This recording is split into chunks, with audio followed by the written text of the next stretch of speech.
안녕하세요. 결혼한 지 3년 된, 눈에 넣어도 아프지 않을 딸아이를 키우고 있는 30대 여성입니다. 제가 이렇게 사연을 쓰게 된 건 경우가 없어도 너무 없는 저희 아버님 이야기를 해보려고요. 솔직히 가족 간에 있던 일이라서 저도 웬만하면 남들한테 말하지 않으려고 했습니다. 아버님이 말 한마디라도 당신이 지나쳤다 미안하다 한마디만 해주셨으면 제가 이렇게까지 속이 문드러지지는 않았을 거예요. 하지만 저를 무시하신 것도 부족해 제 여동생까지 당신 아랫사람 취급을 하시려 드셨다는 게 생각만 해도 열불이 터지네요. 솔직히 저야 남편하고 한번 잘 살아보려고 결혼을 했고 그러니 좋든 싫든 아버님께 잘해드려야겠다는 생각이 있었어요. 하지만 제 여동생은 무슨 연좌제도 아니고 제가 아버님 아들하고 결혼한 게 왜 제 여동생한테 짐이 되어야 하는 건지 모르겠네요. 남편하고는 30이 넘은 나이에 만나 2년 동안 연애하고 결혼했어요. 처음 만난 곳은 회사인데 저는 입사한 지 7년 차의 대리였고 남편은 중고 신입이라고 할까요?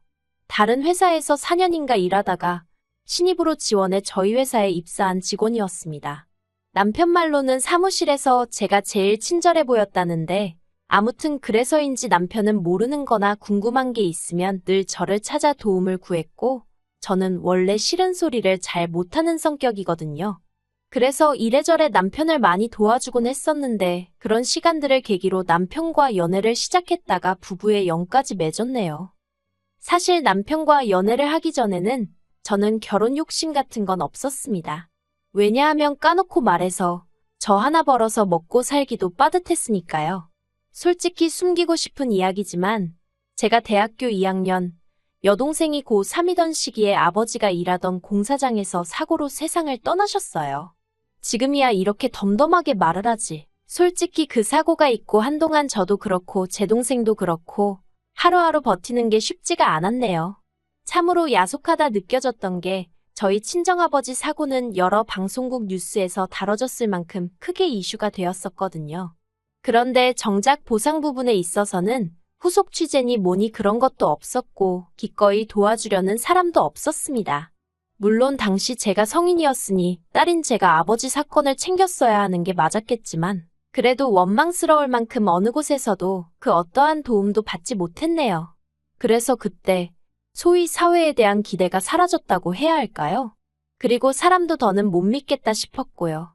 무엇보다도 원래도 빠듯한 살림살이였는데 친정아버지까지 그렇게 하루아침에 돌아가시면서 저희 자매의 생활이 더욱이 빡빡해졌어요. 여동생은 가고 싶어 하던 대학을 포기하고 요리 쪽으로 방향까지 틀었고요. 이후로 저희 자매는 정말 이를 악물고 열심히 살았습니다. 저희 둘 다 어렸을 때 일찍이 친정어머니가 떠나셨는데 그때보다 훨씬 더 고단하고 힘든 나날의 연속이었어요. 세상 천지의 핏줄이라곤 저와 여동생 단둘뿐이라 생각하니 서로에게 매우 의지할 수밖에 없었고 그래서 동시에 더욱이 외로웠달까요? 그리고 그렇게 지내다 보니 저나 여동생이나 둘 다 결혼은 자연스레 안 하는 게 낫다. 할 수가 없다는 식으로 생각하게 되었지요. 그런데 남편을 만나고 제가 마음이 바뀌었습니다. 돌아가신 아버지처럼 조건 없이 제 편이 되어줄 제 가족을 갖고 싶어졌거든요. 하지만 막상 결혼을 하고 나니 시부모님께선 걸핏하면 제가 친정부모님이 안 계신 게 무슨 큰 문제라는 듯이 들먹이기 일쑤였습니다. 당장 신혼여행에서 돌아왔던 날도 이바지 음식은 안 해왔냐면서 저를 무안하게 하셨지요. 하지만 저나 남편이나 거진 반반으로 결혼식도 올렸고 신혼집을 비롯한 여러 가지를 장만한 상황에서 이바지 음식은 당연히 생략해도 되는 줄 알았어요. 실제로 남편과도 쓸데없는 허례허식은 하지 말자고 이야기가 되어 있었고요. 그리고 무엇보다 아버님 어머님 두 분 다 제가 부모님이 안 계시다는 사실은 진작부터 알고 계셨기에 이바지 음식이니 뭐니 친정어머니가 안 계신 티가 나뉘었더니 어째서 말씀을 하셔도 그렇게 하실까? 야속한 마음만 들더라고요. 그래서 그날부로 솔직히 제가 좀 거리를 두고 살았어요. 결혼식장에 들어가던 때만 하더라도 나도 시엄마 시아빠라고 부르며 딸 같은 며느리가 되겠다는 생각까지 했던 저였는데 말이지요. 그러다 1년 만에 저는 임신을 했고 아이를 낳았습니다. 아버님 어머님도 무척이나 좋아하셨어요. 특히나 아버님은 제가 산후조리원에서 퇴소한 이후로는 툭하면 영상통화를 걸어오시질 않나 연락도 없이 저희 집에 찾아오시질 않나. 심지어 한 번은 남편이 저 대신 전화를 받았는데 모유수유 중이라고 하니까 누가 걔 가슴 보자고 전화했냐고, 우리 손녀 밥 먹는 거 보려고 한 거라며 막무가내로 저랑 딸을 비추라고 하신 적도 있어요. 물론 남편이 그런 아버님 떨어 제정신이시냐며 소리를 질러 상황을 무마시켰지만요. 아무튼 이 밖에도 별말 같지도 않은 에피소드가 종종 있었습니다. 그래서 언젠가부터 제가 영상통화는 물론이고 그냥 전화도 잘 안 받고 문자 답장도 정말 늦게 하고 그랬어요. 그랬더니 아버님도 성질이 나신 건지 저희 집에 찾아오시는 빈도수가 눈에 띄게 늘어나대요. 결국 참다 못한 제가 남편더러 아버님 좀 어떻게 해보라고 짜증을 냈습니다.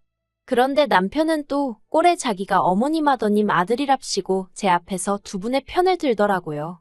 특히나 아버님에 관해서는 평생을 그런 성격으로 살아오신 양반인데 며느리가 말 몇 마디 한다고 고쳐지겠냐면서 저더러 괜히 미움 사지 말고 아버님은 원래 저런 분인가 보다 하고 살라는 거예요. 그런데 솔직히 남의 속도 모르고 천하태평한 소리나 하는 남편이 꼴도 보기 싫대요. 그러다 지난달 초였습니다. 어머님이 욕실에서 넘어지시면서 발목을 크게 다치셨어요. 의사는 어머님이 원래도 비슷한 연배의 분들에 비해 관절이 좋지 않으셨다면서 저더러 이참에 하루 이틀 입원하게 하는 건 어떻겠냐고 묻더라고요. 이런저런 검사도 해보고 퇴원하시고 집에선 조심히 생활하란 말과 함께요. 그래서 남편과 상의 끝에 의사 말대로 하기로 했습니다. 하지만 그때는 이러한 저희의 선택이 어떤 결과를 불러올지 전혀 몰랐네요. 어머님이 입원하게 된 날, 아버님은 또 연락도 없이 저희 집에 오셨습니다. 마누라도 없이 밥은 어떻게 챙겨 먹냐, 마누라도 없는 집구석에서 나더러 뭘 하란 말이냐 그래서 손녀나 보러 왔다 그러시면서 말이에요. 그런데 문제는 제가 평소에는 재택으로 근무를 하니까 아버님이 오시면 원래는 일하는 와중에 그러면 안 되지만 그래도 아버님을 챙겨드릴 수가 있거든요. 그런데 그날은 제가 처리해야 할 일들이 다 사무실에 있어서 사무실에 꼭 다녀와야 하는 상황이었어요. 그래서 여동생이 와서 저 대신 저희 딸을 봐주기로 되어 있었지요. 참고로 제 여동생은 호텔 레스토랑에서 일하다가 얼마 전 자기 가게를 차리겠다고 퇴사를 한 상황이었습니다.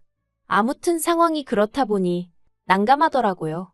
오신 아버님을 내쫓기도 그렇다고 여동생을 오지 말라고 하고 아버님에게 저희 딸을 맡길 수는 없고, 그래서 결국 여동생에게 상황을 설명하고 대신 아버님 식사라던가 그런 건 냉장고에 밑반찬이랑 있으니까 그거 꺼내서 드시면 된다고 이야기해 놓겠다 했습니다.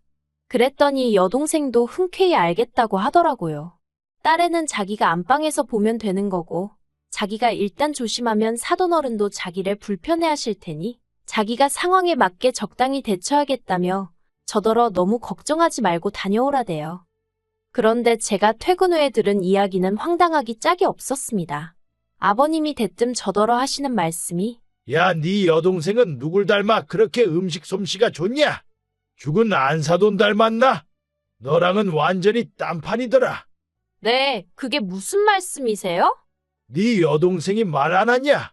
걔가 내 밥 차려줬다.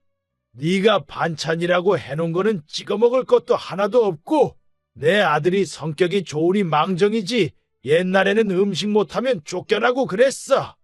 아이 참 아버지도 무슨 말씀을 하시는 거예요. 이 사람이 음식을 얼마나 잘한다고요. 앞으로 그런 말씀하실 거면 저희 집에서 식사하지 마세요. 아들 자식이 돼서는 지 애비한테 못하는 소리가 없네. 야, 네 여동생 연락처가 어떻게 되냐? 그건 왜요? 조만간 내가 연락을 한번 해봐야 될 것 같아서 그래, 줘봐. 아버지, 좀 그만하세요. 무슨 사돈처녀 연락처를 찾아요. 할 얘기 있으면 전화 이 사람 통해서 하세요. 그리고 아버님은 얼마 안 가 잠이 드셨고 저는 그 틈에 바로 여동생에게 전화를 걸었습니다. 아버님이 하신 말씀이 다 뭐냐고 물었더니 여동생이 좀 난처해하는 기색으로 제가 해놓은 음식을 꺼내놨더니 당신은 국이나 찌개가 없으면 식사를 못 하신다면서 제 여동생더러 뭐라도 하나 해보라고 하셨다나요. 그리고 여동생은 처음엔 어이가 없었지만 이내 돌아가신 친정아버지가 떠오르기도 하고 그래서 마침 집에 재료도 있어서 황태국을 끓여드렸다나요. 저희 친정아버지가 좋아하시던 메뉴였어요. 그런 속사정을 듣고 나니 무작정 여동생에게 화를 내기도 그렇더군요. 싫은 소리 못하는 성격은 저도 있었으니 당시 여동생이 느꼈을 당혹감과 곤혹스러움도 어느 정도 이해가 갔고요. 그래서 일단은 알겠다고 어쨌든 미안하다 했습니다. 그런데 그 일이 있고 한 달이나 지났을까요? 아버님 칠순을 2주 앞둔 날이었어요. 왜인지 아버님이 또다시 제 여동생 연락처를 요구하셨지요. 당연히 드리고 싶지 않았고 드릴 생각도 없었기 때문에 웃으며 저한테 말씀하시라고 했는데 아버님이 대뜸 이번 당신 칠순잔치 때 제 여동생이 왔으면 좋겠답니다. 제 여동생이랑 저랑 합심해서 생일상 한번 상다리 부러지게 차려보라나요. 어이가 없어서 그만 저도 모르게 저야 며느리니 그렇다 치지만 제 동생은 왜냐고 따지듯 물었네요. 그랬더니 아버님이 어차피 너나 네 동생이나 챙길 부모도 없는데 내 생일이라도 챙기면 어디가 덧나냐? 그러시는 겁니다. 어쩜 같은 말이라도 한마디 한마디 사람 가슴을 후벼 파는 소리만 골라 하시던지. 그리고 챙길 부모가 왜 없나요? 저희도 제사 지내고 아버지 모신 곳에도 가보고 다 합니다. 단지 아버님 마냥 집에서 술판을 벌리고 그런 짓을 안 한다 뿐이지. 아무튼 어이가 없어서 제 동생한테 그런 거 부탁하실 생각은 하지 마시라 했어요. 아무리 사돈처녀라지만 남이나 마찬가지 아니냐고요. 그랬더니 아니 동생이 언니 좀 도와준다 생각하고 오면 되는 거 아니냐면서 계속해서 억지를 쓰시대요. 정말 너무 화가 나서 그러면 제가 저희 친정부모님 제사 지낼 때 신우도 오라고 할 거냐고 물었습니다. 신우한테 제사 음식 한번 만들어 보라고 시킬 거냐고요. 그러자 아버님이 저더러 성격이 왜 그 모양이냐입니다. 애시당초 제가 음식을 잘했으면 좀 좋았겠냐며 너네 친자매는 맞냐? 무슨 말도 안 되는 말씀을 하시는데 솔직히 노망이 나셨나 그런 생각까지 들더라고요. 이후로도 몇 분간 아버님과 의미 없는 설전을 하다가 제가 너무 화가 나서 그냥 칠수는 동네 갈빗집에서 식사나 하자고 소리를 질렀습니다. 음식 솜씨도 없는 며느리가 차리는 밥상은 두 번 다시 못 받아보실 줄 아시라고요. 그리곤 전화를 끊어버렸어요. 그리고 이 일로 당연히 난리가 났지요. 아버님은 앞에 있었던 이야기는 어디다 다 날려버리시고 오로지 제가 결국 화를 참지 못하고 뱉어낸 몇 마디 말만을 문제 삼아 당신이 억울하다며 주변에 하소연을 하고 다니셨습니다.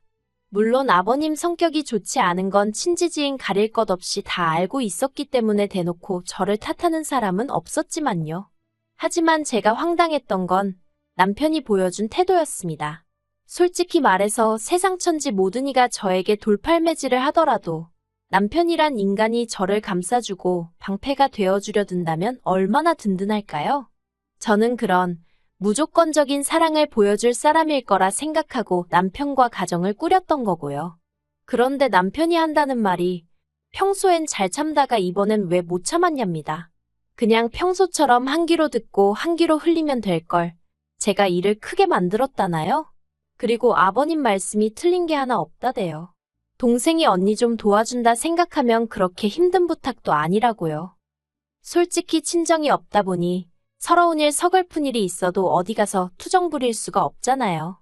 그렇다고 여동생을 붙들고 언니가 힘들어 죽겠다 할 수도 없는 노릇이고. 그래서 매번 그냥 속으로 삭히면서 어차피 이래도 저래도 내일이면 한 번 할 때 잘하고 말자는 심정으로 싫어도 내내 하고 했던 일들이 얼마나 많았는지 몰라요. 그렇게라도 시부모님께 좋은 며느리이고 싶었고 잘 보이고 싶었다고 해야 할까요? 그런데 남편까지 헛소리를 해대는 걸 보고 있으니 제가 정말 바보같이 지냈다는 생각이 들대요. 호의가 계속되면 호구인 줄 안다더니 그런 말은 사람들이 웃자고 하는 소린 줄로만 알았지 그게 제 이야기일 줄 누가 알았겠어요? 저는 정신이 번뜩 차려졌고 더는 이렇게 살면 안 되겠다 싶었습니다. 그래서 남편에게 마지막이라고 지금 한 이야기가 전부 다 진심이냐 물었더니 그렇다대요. 그래서 그러면 더 할 이야기 없다고 우리 이쯤에서 헤어지자 했어요. 나는 아버님의 억지도 억지지만 나 때문에 내 동생까지 무슨 오라면 오고 가라면 가는 사람으로 취급받는 꼴은 못 본다고요. 그랬더니 남편이 저더러 자꾸 일을 키운다면서 자기는 이혼 소리 입에 쉽게 담는 사람하고는 못 산답니다. 그래서 그럼 잘 됐다고 말 나온 김에 확실히 정리하자 했어요. 그랬더니 남편이 약간 당황한 듯 하더니 그러면 딸은 자기가 키우겠답니다. 저같이 무책임한 여자한테 못 준다나요? 어이가 없어서 그러라고 했어요. 다행히 아버님도 손녀라면 껌뻑 죽지 않으시냐? 이참에 아버님 어머님이랑 당신이랑 다 같이 살면서 공동육아하면 되겠다고 잘 키워달라고요. 그랬더니 이제 정말 몇 시간도 안 있다가 아버님 어머님이 또 여지없이 연락도 없이 저희 집에 오셨습니다. 어머님이 아버님더러 미쳤냐고, 어디 주접부릴 데가 없어서 며느리도 모자라 사돈 처녀한테까지 그랬냐고 아주 악다구니를 쓰시대요. 솔직히 아버님한테 매번 기죽어 있던 어머님만 보다가 어머님 목에 핏대 세워지는 거 보고 저 정말 크게 놀랐어요. 그리고는 어머님이 저더러 미안하다 하셨어요. 이게 다 당신이 아버님하고 싸우기 싫어서 웬만하면 알았다고 해줬는데 그게 버릇이 들어서 저 모양으로 늙은 모양이라면서요. 그리고는 남편도 저더러 자기가 잘못했답니다. 자기는 그냥 아버님하고 저하고 잘 지내면 좋겠는데 자기도 못 이긴 아버님을 며느리인 제가 어떻게 이기겠나 싶어서 속상한 마음에 한 소리였다나요?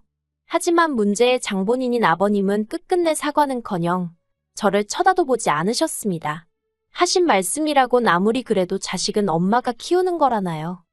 아무튼 그래서 일단은 아버님 때문이 아니라 어머님과 남편의 진심 어린 사과로 이혼은 잠깐 보류하기로 했습니다. 남편은 제가 보류한 거라고 말할 때마다 그 소리 좀 하지 말라며 부들부들거리는데요. 저는 아직 마음이 다 풀어진 게 아니라서 보류가 맞거든요.